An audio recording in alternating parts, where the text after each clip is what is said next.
Obligatory podcast intro. Welcome everyone to the Dollar Bin. I am Matt. With me is with me. I'm over here. It's Adam. I'm that guy. There he is. It's Adam. What are we covering? I'm covering a comic called Kriss. The Gift of Wrath. Yeah. Is by Ted Neefa. Yeah. And the artist is Warren Wucinich. Yep. Came out in 2019 by Oni Press. Hell yeah, Oni. It is about this little goth boy. He was dropped off in a town who his dad is a king in the north. In 2005, Matt? Was it in like 2015? It's a fantasy world. I was about to do it again. It's a fantasy world. Okay, like fake medieval times. Yes, stuff. yes, Okay. Exactly. Fantasy world, no technology. Yeah. Sword and dragon stuff. Okay, now I'm picturing it in my mind's eye.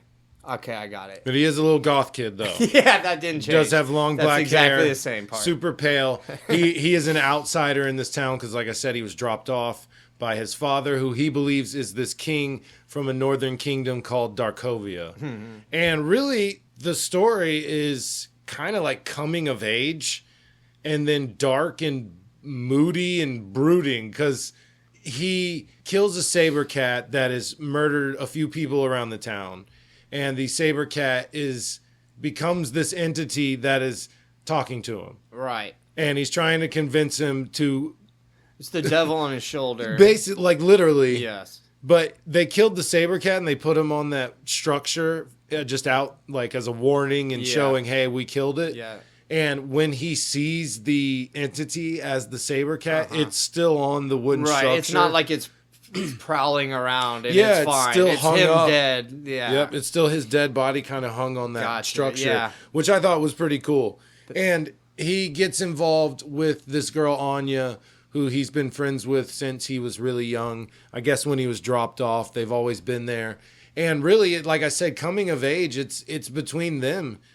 You know, this demon thing is pushing him towards something, but the story kind of lingers on their relationship. Yeah, but it's not a super romantic relationship. Definitely not. Like on the edge of romantic relationship. I mean, just kind of. He was kind of like, love. oh, no. Unromantic love. Yes, they there really you go. definitely love. Plutonic?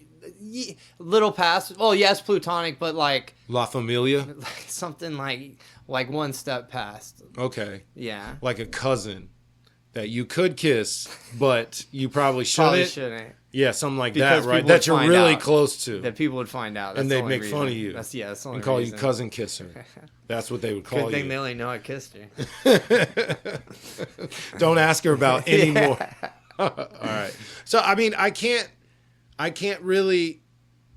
The rest of the story, honestly, there's no spoilers here. Right. The rest of the story is their relationship. Just go into it. Just talk about it now. His relationship with his father and mother that took care of him, not his real parents.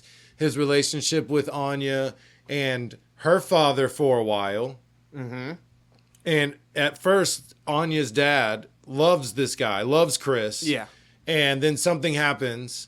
I guess, there's a few do things. It. Just do it in spoilers or do it now? Yeah, just do it now. Okay, so I guess better. spoilers technically Yeah. for Kriss and the Gift of Wrath. Yeah. But the brother is wanting to be a merchant. He doesn't want to do the blacksmithing job of his father, which it's been in his family since his great-grandfather, and he wants to sell it to do some quick get-rich scheme. Yeah, and this guy pyramid sucks. scheme. So he comes up and he basically keeps poking Kriss. Uh-huh. He tries to bully him. He kicks him off a damn cliff into some water. Yeah, he tries to take him out like twice, doesn't Really he? twice. Really thought he was dead, and was very surprised when he just walks back in. Yeah. What the deal with Kriss is, since we're in spoilers now for this, is that when he killed the saber cat that was plaguing this town and killing multiple people, the thing talked to him, and it said, "Spare me, I'll give you a gift." Kriss wasn't having that, and he stabbed him. And then he sees him as a spirit, some entity, and he says, "I have a gift for you." And Kriss says, "No, I turned it down." And he goes, "No, this is a different gift. Yeah. The Gift of Wrath." So basically what it is, Kriss can have, I mean, I don't know if there's a cap on it. a lot of strength, very, very strong, very durable. Yeah. And it seems that it comes along with like rage or wrath, just anger. And him dealing with being an outsider and then getting along with the family. And then the brother pushes him so much that Kriss ends up punches him once. Yeah. And just breaks his face. Caves it. And the sibling's dad is no longer all about Kriss. Yeah, and is very so quick dumb. to be like, that's so dumb. Okay, I'm glad you brought that up because that bothered me. Made no sense to me. He even brought it up. Kriss said, if he would have killed me, which he tried to do, by the way, just fly. Yeah. If he did succeed in killing me, would you banish him? Would you be this upset with him? You're the one saying, I'm part of the family. I belong here. I'm no longer an outsider. They truly filled his head with this. And turned his back on him because he punched him. He's so strong, though, because of the entity inside of him, that he broke his face. He caved that shit. And like you said, the devil in the shoulder, the entity is constantly talking to him. Yeah. He's trying to negate every single thing that happens and justify his reasoning that, hey, look, they're going to turn their back on you. You are an outsider. They're going to use you and then kick you aside. What the entity wants is Kriss is the son of the king of Darkovia. Yeah. And somehow he ended up in this town his whole life. But he has memories, possibly dreams of himself with his father and his father's 3 warriors that he rolls with. Yeah.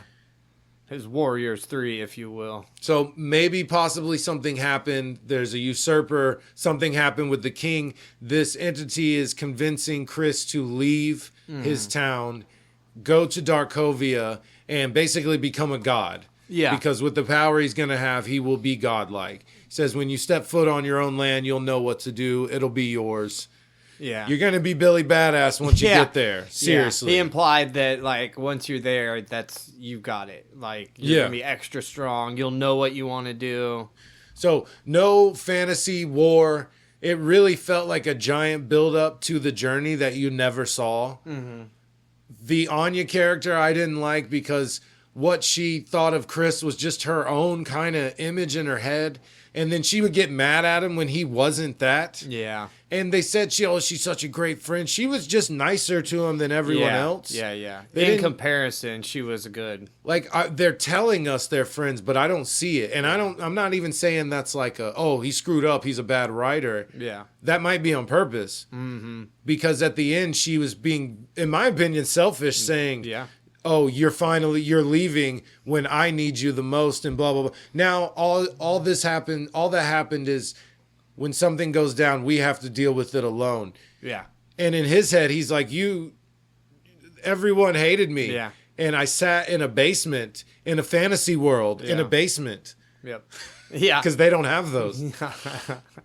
Mom, make me meatloaf. They're called cellars. Yeah, and that's where they store the meat because it's colder down there. Is that why? Yeah. So it really, build up to a journey that we didn't get to see, which I thought it was very cool. The introduction of his dad as like a dream or memory with the warriors. They showed up at the beginning and then disappeared. I thought that was kind of strange. Like, who are these? It was obviously meant to be more later. They were supposed to do more. It's that's 2019. What I figured. 2019 when it came. I don't think there's going to be more. See, we say that a lot, and then we end up, they'll go 15 years later to finish the story. I will finish it because what this guy was doing was great. I could see it. The bones, the foundation, I could see what he was doing, and I liked it. I even liked the idea of Kriss hanging around this town kind of wishy-washy about, do I need to do this? I don't even know the way.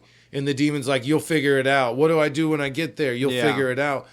He's very hesitant to go. I like the idea of him hanging around for this girl. And the argument was, no, we're family. I'll always make room for you. And the demon entity is always like, no, they won't. Yeah. Your destiny is not here, dude.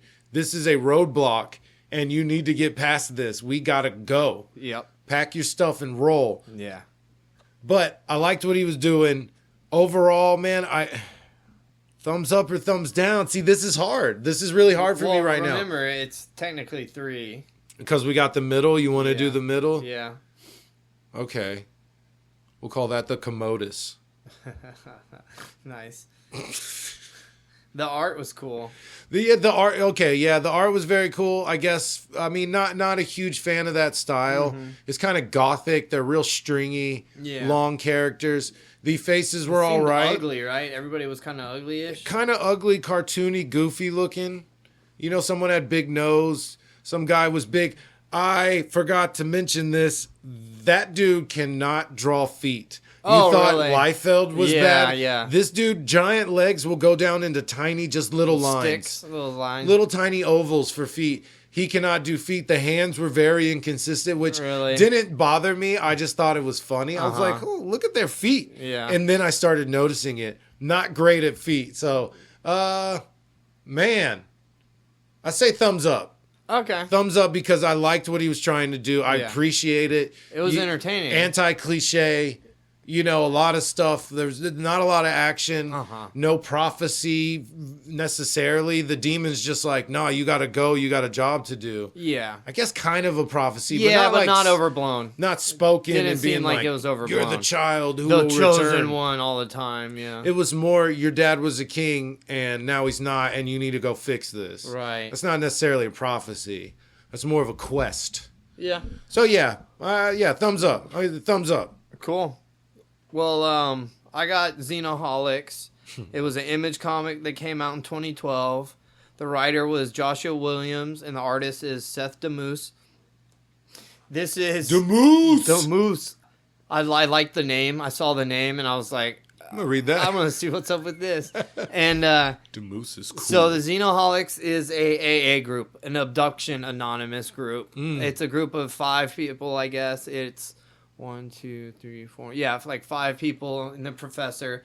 It's like a ragtag group of men and women of all ages. We got older gentlemen, we got young women, we got middle age, whatever. Varying backgrounds, too. Yeah, super varying backgrounds. Interesting characters like that.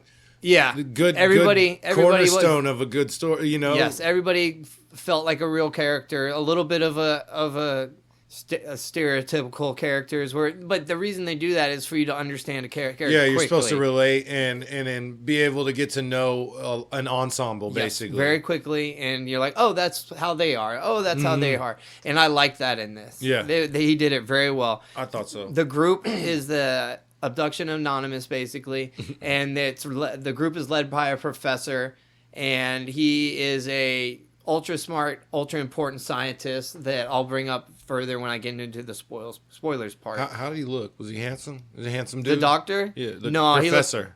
he looked like a goofy, nerdy, super scientist. Tweed jacket with patches. His head was way too big, and he was wearing glasses. Oh, that's not how I pictured him in my head at all. Yeah, the guys are shaped like fire hydrants, and so like everybody's body shape and whatnot in this is very, very distinct. Squatty. Yeah, all the dudes are squatty except Professor, who's tall and skinny because he's a nerd, of course, and his head's really big. And then one of the chicks is even kind of shaped like a rectangle. It's pretty funny. They're out there. Oh no, it's super realistic. They're out, yeah, for sure. Super realistic. The art in this is a very 90s, early 2000s art, but it was done in 2012. Yeah, I like that. So it makes me feel like it's like a 98, 99 comic, something like that. The art is a little brighter than I would say because these old 90s 2000s, they had this like flat sheen. The weird color palette to them. The palette, yeah, but they had a weird sheen to it where it was a little flatter than like glossy and bright and pretty like a lot of other comics. Oh, well, yeah, it's newsprint to different good stock. Paper or whatever. Yeah, yeah, our paper technology now light years ahead of 2012. Streets ahead, you could say. Light years, bro. But I liked all the characters having their own stories for how to get there. Yeah. Because they're all in Aliens Abduction Anonymous. That's what I'm about to get here into now. Because basically, just explaining the story anymore is spoilers. Yeah, pretty much. So we find out... We're in spoilers. Well, yeah, spoilers. You gotta tell them. 5, 4, 3, 2, 1. Spoiler. Oh, I thought that's what you're doing. No. Sorry. So we find out immediately that some of these people are victims of abductions. We find out some of them are abducted by aliens. Some of them are abducted by the government pretending to be aliens. Go down the line. Of like, what all the different ones? Do them. Do Bob. Do Maven. Yeah. So Bob, one of our main characters, was abducted by the government. They look like little gray aliens. What he thought was aliens. He thought they were aliens, and they probed him and everything. Straight up gray alien shit. They played the part. Then Maven was a boxer, and Maven actually got visited by Cthulhu and was gifted a bunch of powers of Cthulhu to be a better fighter and to be ultra strong. Now, real quick, did he know it was Cthulhu? Yeah, he told other people that it was aliens, him. so they wouldn't think he was weird. Okay, which is strange. Go ahead. I'll bring it up after this. It just it was strange because I pointed out to you earlier that he's an alien too. It's just like he's a god. He's from the space, so he's an alien. Yeah. But, so he tells everybody in the group that he was abducted by aliens, but he was actually, visited by Cthulhu. Mm-hmm. And then we have Sergeant Rhodes, who was a military man, and he got abducted by... It wasn't Greys, I guess little green men were kind of what he... Yeah, he had a different... Yeah, and we find out he's, the only one... that we don't actually find out exactly what actually happened to him.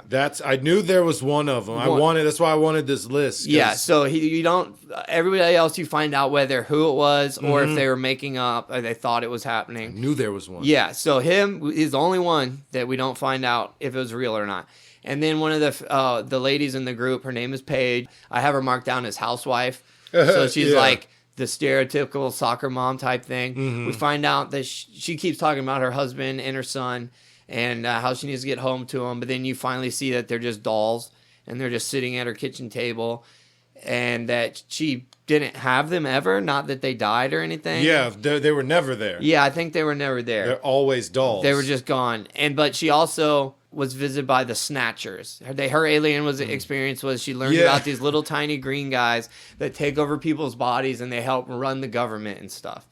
Ginger was a female rock singer. She thought she got SA'd by multiple aliens. Yeah, a huge group of aliens. And they were monster-y. Yeah. And they weren't grays. They weren't little green men. Definitely not hot. Kind of insectoid looking. Mm-hmm. They were really gross and creepy. And we find out, that she actually didn't happen to her, but she's not lying about it. She basically hallucinated it in her mind, put that together when she was in a very low point of her life. Drug-induced, maybe? Drugs and abuse in other ways. And stuff like that. And she just kind of... spot. Yeah, so she just kind of put everything together and went that way.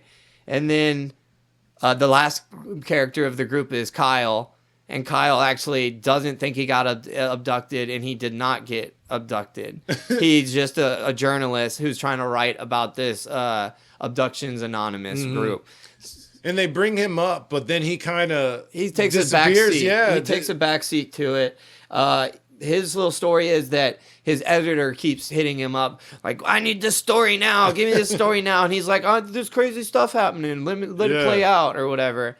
And so, like I said, we find out the government is pretending to be aliens. We find out that Paige, the housewife with the body snatchers, she's actually right. Yeah, I love this. They're the main bad guys. She was totally right. Dead on. The list of all the different, no, it was this, no, it was that, no, they're little green, no, they're huge monsters. Yeah. She's like, they're pod people. It just sounds like a crazy voice in a big group of crazy voices. In a sea of crazy. But yeah, she was right. Which, my point, was weird because... At one point, you see other monsters. You see a Sasquatch. Yeah. You see a bunch of stuff. But aliens are weird. Yeah. Everybody in this world, even whenever there was the crop circles, I didn't talk about it, crop circles in New York City and in Portland, it was in the concrete. Nobody saw it getting made, but it's goddamn crop circles in the concrete. And people were still like, oh, maybe it's not aliens. In the middle of the city, too. Yeah, how did they not get seen? Exactly. I think it was in the middle of Times Square, literally. So, because it'd be government, maybe they shut it down. Right. Well, the government people would know that. They would be like, it got shut down and then crop circles. So in this world, the government knows that the pod people are here or whatever. They have their own group that look like the gray aliens, and they kidnap people for their own experiments and whatnot. Not aliens, though. Yeah, and they're trying to figure out about these pod people and figure they're going to war with them. And yeah, it's funny. They don't know either. They don't. They're not in the complete know. They're not like we don't know what they're doing. Yeah, the pod people. Yeah. We're trying to figure it out too. It seemed like at first they didn't even know they were aliens. They just seemed like another governmental group that they were against. Yeah. And then they're like, I guess by the end they're like, oh wait, yeah, they're these people. These whatever. are. Yeah. Okay, that's cool. So the overall story was amazing. The way it was written was amazing. The pacing was all right. It wasn't the best ever, but it was all right. It actually made me laugh out loud couple times. I thought that's not always easy to do, so that was really good. And yeah, that's rare. It doesn't end. It has like a little not a wrap up, but like a cliffhanger, and then it doesn't finish. It does what mine does. Yeah, exactly. It happens so much. In miniseries, they have it set up so somehow in the future they could continue their miniseries. But if you don't have a complete enough first series, nobody's gonna want to read the second series. Yeah. It needs to be robust. Yeah. Enough stand to on its own. Yes. Has to stand on its own. Satisfy me. Yes, it has to stand on its Which own. mine almost did. It got me to the edge, but I didn't. Right. So I would definitely say thumbs up for this one. I think that anybody could read this and enjoy it, and it's only like 4 issues. Real quick and easy. It sounded delightful and fun. Yeah, nothing to do with superheroes, not ghosts and goblins. It's aliens, kind of, and not the aliens, and the alien. government, and Cthulhu, and it's just a fun, quick little read that I'd really recommend to anybody. All right, this is Matt and Adam write a crossover, a multiversal crossover, Amalgam Madness. Yeah, that's the whole, we got to say it the whole time. All of those. So we try to develop a reason why why our characters would meet. Yeah. And this is hard because I'm in a fantasy world. It's going to happen all the time. You're on Earth, right? In the future? They never said, did they? It's not future. The comic was written in 2015 or whatever. But the world seemed like I said, not just the art, but everything seemed like it was early 2000s. Okay, so even then, it's nowhere close to what I'm doing. I'm in another universe. Yeah. So what if Kriss finally goes to Darkovia, does his whole mission, what was supposed to be in the other books, and then remember the guy earlier in the story that went beyond the Northern Kingdom and found nothing? Yeah. Maybe he goes, travels into the nothing, and finds where you're at. Okay, so they come to my time. Yeah, basically. Whether it's time travel or you're just there and it's a whole other, it's a chunk of the world not connected. Hey, the amalgam universe. Yep. A rowboat of multiverse. Yep. Goes paddle straight to your universe. So yeah, what are they doing? I mean, so there's all sorts of weird, almost fantasy stuff in my comic too. There's aliens. Yeah, and exactly. Cthulhu's friggin' in it. Okay, someone tries to abduct Kriss. Right? Ooh. Your government agency or your men in white or the Greys or the pod people. Yeah. Ooh, maybe he gets involved fighting the pod people. What if they recruit this? So the pod people are the main bad guys. Okay. So yes, that would make sense. So the government recruits Kriss because they find out he's super powerful. Yeah. Superhuman strength, durability. By this point, he has forsaken the life of mortals and he is godlike at this point. He's Superboy. Yes, exactly. So they're recruiting him to what? Oh, fight pod people? Fight the pod people. So yeah, so we get introduced to the pod people as the main bad guys. The government is fighting against them, but it doesn't seem like it's really that altruistic. It's like, they're more of a rivalry. Yeah, we're alien, We want to experiment on these people. We don't want you to experiment on them. Stop trying to take over our government. Yeah, this is our turf. They seem to not care about any of it besides the interference. Yeah, okay. So their little conflict there. They realize that the pod people there's way more pod people than they can handle, and they need Chris's backup, his amazing Super Yeah. Saiyan power. Pretty much. And, his god devil He powers. teams up with my ragtag group of misfits. Yes. And yeah. the attempt to take out the full advanced attack of the pod people. So he wakes up and he's in AA. Yeah. With all of them. Or he's told to go meet the professor. Yeah, that's and where then the professor's been. Was the professor went to go find Kriss. went to go get Kriss. Yeah. So professor gets doing some other stuff. Kriss is going to find your group of misfits and say, hey, this is the plan. Yeah. We're going after the pod people. We have to stop the pod people. Okay, okay. Yeah. If what my book was building towards was him as this like dark evil god, then Kriss would just probably kill everyone. He would be like, what are you doing north of my kingdom? And he would kill everyone. Yeah. He I don't know if care he'd that kill there's everyone. cars around. He's like, no, that's weird. A person's holding something next to their head and talking to someone. I just realized the crossover potential is obvious. Maven's Cthulhu wasn't Cthulhu. It was the saber-toothed cat. He killed a saber cat. It was the Cthulhu was the saber-toothed cat. No, it's another one. Yeah. And so the saber cat's just an entity. Yeah. So the Cthulhu is another entity. Yeah. So, we want to see them fight, right? Kriss needs to be a bad guy. Oh, the entities. Well, no. So we see the Maven and Kriss. They'd fight together. They could, any crossover. What happens at the beginning of a crossover? Yep. They So fight he each doesn't other. get sent to meet them. Yeah. He comes across them. Fights, they explain what's going on, and then he goes, okay, and that's I'll help when they you. join up. They Voltron that shit. Yeah, Maven and Kriss together. Dude, that's nasty. Hell yeah. Pod people are screwed. No, they are. They are, whenever they infect a person or whatever, they seem to make the person not impervious to damage, because some of them have scars, but they were getting shot with like laser guns and not really having that big of an issue. Kriss got superpowers. Kriss got that power. Maven's God got powers, the power. sorry. Maven has superpowers. Kriss has Right. God powers, Yeah. basically. So, he punched that guy through the stomach. Yeah. And he stopped a sledgehammer and just kind of ripped it out of the guy's hand. Yeah. One moment he got punched and his face didn't even move. Oh, nice. So, like, the strongest guy in the land punched Yeah. him and it didn't budge. Yep. And they insinuated that he will become more powerful. Yeah. He still has the voice with him too, so he doesn't like absorb it and become him. It's still there. Yeah. The voice is like the entity's like lending him power. That's what it made it seem like. It was letting him borrow it. So maybe with this, But that's how Maven's was. He wasn't powerful all the time. Whenever shit happened, it needed to happen, then he could get powerful. Oh, okay. So yeah, cool. So he has to like. The voice has to lend him the power. But he said he'd forsake all mortals, all the mortal life, and then he has access to the power. Right. But the voice is still there.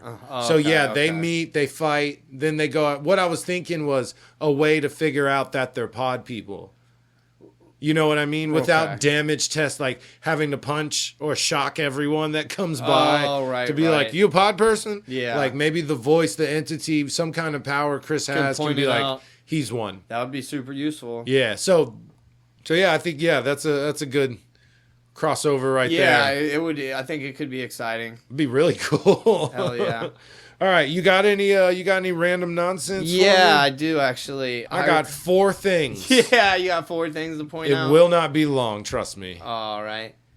And 4 things. And I lost it on my thing here. You want me to do one of my 4 things? No, I'll just talk about or it. 2 of my 4 things? Okay, go ahead. So I read a few X-Files comics from like 93, 96, somewhere like in there. And one of them was a 2-story per issue, like anthology type one that I actually really liked. And the other one was like a 4 or 5 issue miniseries that was one story. The story was so terrible and just god-awfully silly without trying to be that it put me off X-Files. Oh, no. And was X-Files is one of my favorite things ever. Yeah, no, I love X-Files. So was good. it Skolder and Mully or Yeah. Robert Patrick and Rando No. lady? I don't know her name. It was done in 93, bro, or 94. Oh, it's like that. old. Okay. Yeah, it was right when it was popular. Because they write them now and insert them then, so yeah. it could have possibly been one of those. Contemporary. So it was really bad. Yeah. The one was really bad. It was called Ground Zero. Was the mini series, And then the other thing I read was called Negative. Negative was amazing. Okay. Ground Zero trash. Yeah. The art in Ground Zero was super good. It was very good. It's hard to bitch on about that. The art was awesome. Yeah. It's on the newspaper paper. Oh, cool. And it was like faded and darker, and so it looked even like more old school, more dark and eerie. Yeah. And the art for the David Coveney faces and all them, perfect. It looked like without it looking like they put a picture on top of a art cartoon drawing. Yeah. It was them perfectly, but in the style of the art. Nice. They just took stills and traced his face. Almost. I've That's seen good. that them like literally do that in comics. Oh yeah, and it yeah. looks weird. Yeah, it does. The that samurai one I covered, Young Master, looked like someone took a picture and just did. Oh, it was weird. Fast sketch drawings of their pictures. Yeah. That's what it looked like. It looked weird. I started 2 animes. These aren't. I started 2 animes because when I finish one and I don't know what to do, so I normally start 1 or 2 and kind of gauge which one I like. I actually started 3, but these 2 I will be watching. It's Fire Force. It's firefighters with superheroes. Okay. We love that insert of regular job with superhero. Dude, Naruto is ninjas with superpowers. Yeah. One Piece is pirates with superpowers. We were talking about My Hero is superheroes with superpowers. the construction crew and the cleanup crew that had superpowers. Oh yeah, that story we made up. Yeah, that's that amazing. Found out is a real comic. Oh yeah, that sucks. They wouldn't do it like us though. Not like But us. I started, Fire Force. Very interesting. I watched this other anime called Soul Eater. This isn't my other one, but Soul Eater and Fire Force are apparently connected. Really? I don't know how.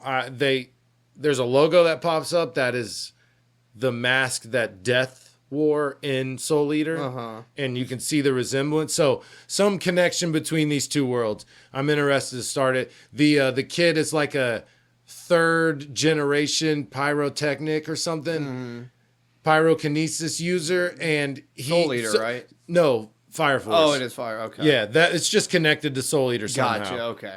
But he can create fire. Like all the other people can only control it or manipulate it. This dude straight creates it. Right. When he runs, it like comes out of his feet. He can fly, kind of like boost himself with flames. Like a lot of fire. Yeah, fire. Constantly all Fight the time. fire with fire.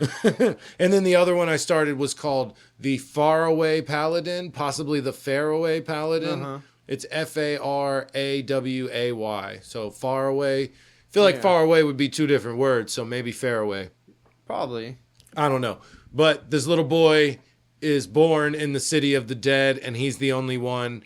And there's these 3 characters. There's like a demon woman and a old dead wizard ghost, and then a big warrior that's a giant skeleton. And they basically train this kid his whole life. And he's rolling out now almost like, I guess, a teenager. And dude, he got magic. He's a badass fighter. His mom was teaching him how to read and education. The Faraway Paladin. Okay. So yeah, I started Fire Force and the Faraway Paladin, possibly Faraway Paladin. Yeah.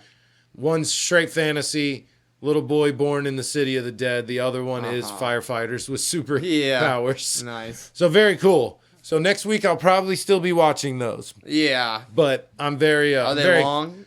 No, Fire Force is done. Oh, okay. It is 3 seasons, I believe. I could be cool. wrong, but it is finished. Cool. Which apparently I'll know the connection to Soul Eater once it's finished. By the end. The Faraway Paladin, I believe, is brand new. Oh. Like real new. 2024, late shit. 25, or early 25 possibly. I don't know how long it's been around, but not long.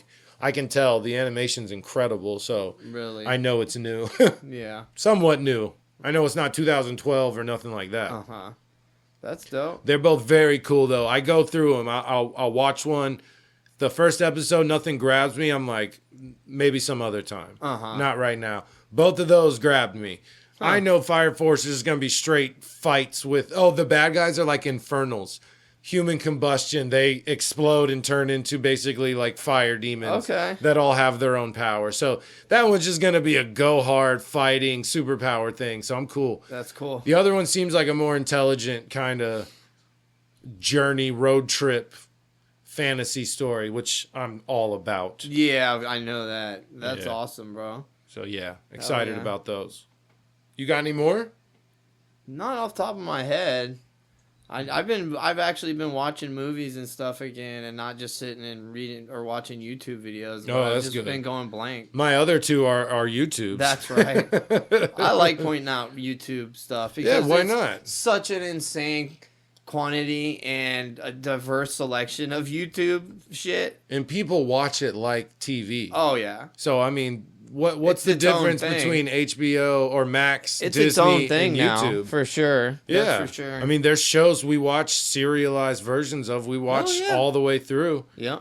So speaking of that, there was a channel, you know it, Funhouse, we used to love back in the day. Yep. It's not around anymore, but two of the guys, Bruce and Lawrence, and this other guy called Kasim, they started this other channel called Brought You This Thing, and they are doing demo disc. It's straight up called demo disc. Yeah, yeah. It's just online, and it picks a random disc.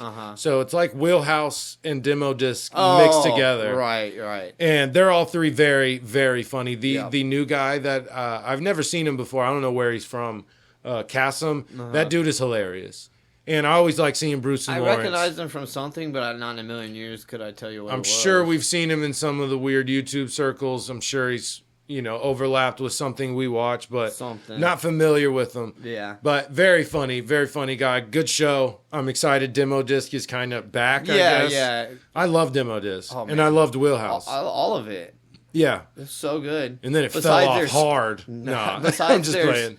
They're like little shows that they wanted to make. There's a few weird ones where it's like, I don't. That wasn't good. But no, they knocked it out of the park most of the time. Especially that group. They had that really specific little group. Yeah, very concise. They knew what they were doing. They didn't have a shit ton of shows. They've been doing it for 15 years or something. The new group that kind of took over, they were all over the place. I'd be looking at their videos and I wouldn't know what it was. And I'm just like, oh, it's another gameplay. It didn't say gameplay. It was like some joke title. Oh, yeah. Kind of lost the plot there for a while because I'm like, I don't know what any of this is anymore. Yeah. You just got to dig in. There's no framework set forth. Yeah, there were no show names that I knew Dumb of. Goat Simulator is dumb. Yeah. Like, what? Is that a gameplay? Yeah. What is it? Y'all just one person play while y'all make jokes? A full gimmick? Are you all playing online? What is it? Is it a full gimmick joke where y'all are wearing costumes the entire time? Yeah, like, exactly. What the hell, man? It was all over the place. Yeah. But I did love Funhouse to the end. No doubt about it. So seeing these guys doing demo disc again is made me happy. Hell yeah. And the other one is Prim's Hood Cinema. Oh, hell yeah. I've been watching, dude. Picked it back watched up. so much of it. I found it. He had a giant list of stuff I haven't seen yet. So I'm like, really? just starting at the bottom. I'm gonna have to catch up. Oh, he is hilarious. Yeah. He watches what he calls hood movies. Yeah. A lot of low budget, but a lot of black led movies. Yeah, just anything. hood movies. Yeah. Movies about growing up in the hood. Yeah. And I realized I've watched a lot of these growing up, and my wife from Rhode Island hasn't. Yeah. Or even heard of them. Really? She didn't know what Friday was. No. Yeah, and she was like, "Well, I didn't grow up watching this stuff." And I was Obviously, like, "Movies? But like, You didn't watch movies?" She didn't know what "Don't Be a Menace" was. Like, none of that. really? Yeah. So I had to show her, and she likes them. She loved Friday. Yeah. I mean, there was so many classic like black led movies back in the day that were just so good and amazing. Just good. But then whenever you see the Prims, he shows them all. So the ones that are so terrible, The low budget ones. very low budget and terrible ones that I had actually never heard of. And even some of the good ones, like the well done ones. But he doesn't make fun of them. He makes jokes. He points out funny things. He'll clown on an actor. Yeah, actors a lot. Yeah, the way they're acting, the way they're whatever. Just any little Other thing. movies that you were in before this. He always references other movies that actor had been in before. Yeah, That's like one of his things. Truly hilarious. He's so good. I mean, I literally be cracking up. Uh-huh. Like, can't breathe laughing on some of those. They're so good. And I because I've seen a lot of those movies, I enjoy watching like a commentary on them, which you really don't find. I know other people who do hood movies, but Yeah. he's hilarious He's so and good easy at to it. watch. His editing is concise enough. He shows enough of the clips. And he knows it's not great, which I think makes it so much better. Oh, that right. his editing is like amateur, but Yes. it's hilarious. Yeah. He has these few clips he always plays that Same just always ones. crack me up. Yeah. Like the go in the house thing. Like, just check out the channel.